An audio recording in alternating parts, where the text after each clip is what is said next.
Story 1. They come in all forms. Usually overly aggressive, always playing the victim, always trying to deceive or take advantage of someone. Yes, they are fairly easy to spot if you are paying attention. While I do not think I have ever used the word toxic to describe another person, I usually explain why I do not like them or being around them. Story 2. Before they were rebranded into toxic, they were plain old assholes and bullies. Mostly, these are men who want desperately to be alpha but just are not. Story 3. I have played the role of intimidating goon number 1 a few times when helping a woman retrieve her belongings from her ex-partner's apartment. In every case, the man was clearly bad news at first glance, and it was baffling to me that the woman saw anything positive in him. I do not think it is particularly subtle when the man is obviously a drunk, drug addict, has a brutish scowl on his face and slow thinking. People say that love is blind, and apparently it is deaf and mute too. Story 4. The first clue is that they are unpleasant or miserable to be around. If they make your hair stand on end or are draining to be around for any reason, they are probably toxic. Story 5. I have in the past, but women generally ignore me when I tell them to avoid that man because they are already attracted to him. When you look at someone through rose-colored glasses, all the red flags just look like flags. Story 6. I have never used the word toxic to describe anyone, male or female. I usually say he is an asshole or she is a wretched person. I do recognize if someone is an asshole. Story 7. Not all of them, we get surprised too, but we seem to notice them better than women. I believe this is partly because when you are not attracted to someone, these things are easier to observe. Story 8. They are often the most extroverted and able to code switch quickly depending on who they want to influence. They may claim to be feminists while having this safe sleazebag look, such as a mustache with no beard and poor tattoos. Story 9. Engine vegetable punch rustic hole resolute paint fearless include imminent. Story 10. Yes, it's easy to tell when a man is dishonest. That is why it is so frustrating when you date them and then blame the rest of us for their deception. Story 11. Yes, it's when they try to convince you that they are smart, strong, rich, and so on. They are not really trying to convince you. They are trying to convince themselves. The sneaky ones have lived their whole lives doing this, sometimes pretending through a public relations group, as seen with the current leader of the free world. Story 12. I find that 90% of what people describe as toxic today is just normal, stupid human behavior. I also think that with only a few rare exceptions, no one who is not in a relationship has any business commenting on the relationship. So I guess the answer to your question is, I do not really go hunting to see how men are acting in their private relationships. I have my own life to worry about. Story 13. I definitely do. How? By reading body language, posture, facial microexpressions, eye contact, word choice, clothing, and more. I don't know how it works, and I don't know how to teach it, but that's what it is. Story 14. Do they treat others with kindness, understanding, and respect? Or are they cruel? Do they put others down to make themselves feel better? It is pretty standard behavior, I think. Story 15. I could not put it into words, but they give off a certain vibe. Something about their demeanor always reveals them, no matter how well groomed they are or how well they try to hide certain aspects of their personality. Story 16. Absolutely, sometimes it is as easy as body language, and other times it is behaviors from subtle to aggressive. For anyone, men or women, do not listen to what they say, watch what they do. Story 17. Observe how customers treat waiters and staff in stores. If they treat them poorly, that is an immediate concern. Story 18. For the most part, yes.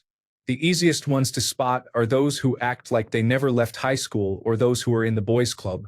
The manipulative and sneaky ones are more difficult to identify. Story 19. I had a woman friend who had a man she met, and he needed a place to stay, so she was renting to him. The metforluge. In 15 minutes, I could see plain as day that he would not pay her. I would not call him toxic, but he was broken and a loser. He told big stories to make himself look good, but you could see and piece together his failures. She could not see it. Even after months of not paying, she thought he would come through. She finally became furious with him, I do not think he deserved that fury. He really deserved pity because he was just a messed up, broken man. But he was not the kind of man you want to date or rent to. Story 20. Yes, it is very easy to recognize a difficult person. It is an entirely different thing to get a group of people to understand they are behaving poorly. If they routinely pick on a single person or issue, if their jokes always involve belittling someone, if they become genuinely angry over minor matters, typically when things do not go their way, if their first reaction to frustration is to strike something physically, or if they talk about women as objects or status symbols. The list continues, but those are the most obvious examples. Story 21. Yes, I choose not to engage or interact with those men because as soon as they say or do something I find problematic or see how they treat others, I do my best to avoid them. Story 22. Usually when they do or say something that crosses the line and you call them out on it, they deny it, tell you not to be so sensitive and say you are crazy. Other men who are narcissistic, borderline, or have explosive personality disorder tend not to get along with me because most of the time they are in denial about their condition and expect everyone to pretend that everything is fine. However, they raise hell when you display rational emotion.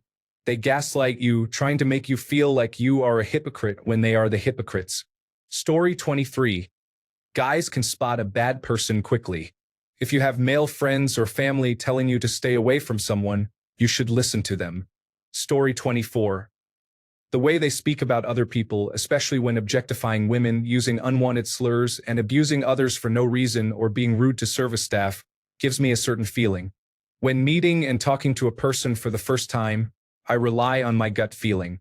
I just don't like them but won't call them toxic unless the situation demands it. Story 25. The key is to observe people's interactions with others, especially when they are not aware, not just those with you. Story 26. Or, I do not know, but there is a way they talk. Something about a guy I dislike just gives me the ick, usually right away or within a few minutes. I have never been wrong. Story 27. Everything they do is hard. They always have the worst job. Everyone else is always incompetent. There is something wrong with everything. Anyone who spends more is spoiled, but whoever spends less is a cheapskate. There is zero sense of humor. They regularly explode on others due to being stressed or in a bad mood. They talk big about how they can fix items but always end up making them worse. They throw the instructions away immediately and break things that could have been avoided if they had read the instructions. To some people, all of this is obvious. I feel stupid saying it out loud, but the women in my family seem to use this as a checklist of traits a man must have for them to consider dating him. I do not even want to work with men who have these traits. It is total lack of awareness. Even if a blind elephant does not want to hurt you, it is wise to stay away, right? Story 28. Usually, but not in the same way that women do. Imagine having a friend who constantly jokes about being a bank robber, but you do not go to banks. After a while, his jokes seem odd and, in some cases, a bit too real, but you have never seen him rob a bank and you do not have any actual evidence he has robbed a bank. To you, he is odd and maybe needs to chill, but as far as you can tell, he has not done anything material that is actually a problem. In fact, the only times you have even heard of him being near a bank are when he complains about people lying about him scoping banks out.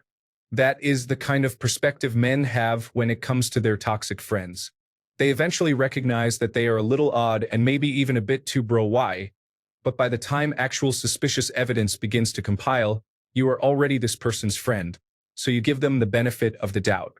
Women, on the other hand, work at the bank. Story 29. You mean unpleasant people? Yes, of course we do. We always have. The difference is that toxic has been expanded to include any male behavior that a specific woman does not like. Therefore, the term is now meaningless. Story 30. The way they act, carry themselves, and talk shows they are the ones putting people down, never lifting anyone. Story 31. What do you mean by toxic? The way men normally talk to each other is very direct and often rude. That is how we are. Women often perceive this as toxic, but it is not. A man who is selfish and immature, we cut him out quickly. Story 32. It is easy to identify toxic women and men by observing their actions, how they treat others, and how they conduct themselves. Story 33. If I do not like him, let us be real. Whether or not you perceive someone as toxic depends on whether you like the person. It is supremely easy to interpret bids for affection or acts of affection as manipulation if you do not like that person. Story 34. Some kinds of toxic men, yes. Other kinds are really good at hiding themselves. People generally are not lying when they say they had no idea someone was a problem. Other men are immediately obvious and people back off. Story 35. I am assuming you are asking how to tell if someone is pretending to care about you and lying to your face. The other types do not really need an explanation. Usually, we just know what motivates men, and when a man's motivations do not make sense, we get suspicious. Men are human beings with desires and hopes. Women often forget this and start thinking that the right man will only want to make them happy. Since that is not the case, any man who seems to have no desires of his own and acts like he only wants to make someone happy is immediately suspicious to us. However, they often fool women because women think that being that way is what men who truly love them will do. It does not have to be a lot, but we need to see what that person is getting from the relationship to trust them. It needs to match the feelings they are giving off. Story 36. Yeah, we usually tell girls, I wouldn't mess with that guy. He's probably using you, and get ignored. But that's neither here nor there. Story 37. Yes, I recognize harmful individuals by their harmful actions and words. They treat people improperly, are rude, manipulate others, and so on. Story 38. Normally, if they just blurt out toxic things when no women are around, they want to bond with you over it. If they don't catch the same vibe from you, they might try to play it off as just joking or whatever. But during the first interaction, they will usually be straightforward with you. Story 39. Toxic to men? Toxic to women? Yes, regardless. I think men are often quicker to consider other men toxic to women. However, I believe this is partly men trying to define what is appropriate and inappropriate with women. If someone crosses their line, they are seen as toxic. Story 40. Yes, some are easy to spot, the usual bully or someone who is quick to point out flaws and faults in others. Sometimes it is hard to spot because they play the long manipulative game. Story 41. I had a friend who used to tell me that I have to escape the matrix when I was talking about work, saving money, and investing. I knew he was a Tate supporter and had some negative views, which I consider toxic. He also made fun of people who did not want to escape that matrix. He was unemployed and living with his mother. Story 42. Yes. They will make fun of people for not being able to do something they were never taught, view women as nothing more than objects, constantly talk about ideal breast size, flirt with anything female, and make bigoted jokes. It is very easy to identify them. Story 43. By interacting with people and judging their character based on their actions. This is a multifaceted question and depends entirely on the bias or opinion of whoever answers. What one may say is correct, another may view as incorrect. From my viewpoint, when determining if someone is bad or not, I treat everyone as if they are good people. I observe how they interact with others and how they frame their experiences and hardships in life. If you can logically see that someone is doing something morally wrong, abusing or taking advantage of others, or being cruel to kind people for no reason, then it is obvious whether they are terrible people or not.